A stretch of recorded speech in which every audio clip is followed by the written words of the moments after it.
বাংলাদেশের কাছে বকেয়া 161 কোটি রুপি পায় Tripura state electricity corporation limited. মঙ্গলবার ত্রিপুরার বিদ্যুৎ মন্ত্রী রতন লাল নাথ বিষয়টি জানিয়েছেন। তিনি বলেছেন, বিষয়টি কেন্দ্রীয় সরকারের কাছে উত্থাপন করা হয়েছে। সংবাদ মাধ্যম দ্য ইন্ডিয়ান এক্সপ্রেসের প্রতিবেদন থেকে এই তথ্য জানা গেছে। রতনলাল নাথ জানান, চুক্তি অনুযায়ী বর্তমানে প্রতিদিন 60 থেকে 70 মেগাওয়াট বিদ্যুৎ বাংলাদেশে সরবরাহ করছে টিএসইসিএল। তিনি আরো বলেন, বাংলাদেশকে বিদ্যুৎ সরবরাহ করার পর বকেয়ার পরিমাণ দাঁড়িয়েছে 161 কোটি রুপি। বকেয়া আদায়ের জন্য আমরা ন্যাশনাল থার্মাল পাওয়ার কর্পোরেশনের বিদ্যুৎ ব্যাপার নিগম এবং কেন্দ্রীয় সংস্থার সঙ্গে যোগাযোগ করেছি। তারা বাংলাদেশকে বকেয়া পরিশোধের জন্য বলেছে।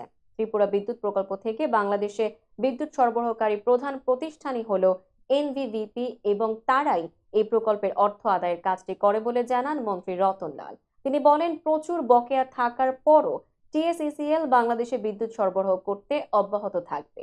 এক কর্মকর্তার নাম প্রকাশ না করার শর্তে বলেন, সম্প্রতি বাংলাদেশ সরকার টিএসইসিএল থেকে কমপক্ষে 250 মেগাওয়াট বিদ্যুৎ সরবরাহ করার জন্য অনুরোধ করেছে, কারণ তাদের বিদ্যুৎ চাহিদা অনেক বেড়ে গেছে।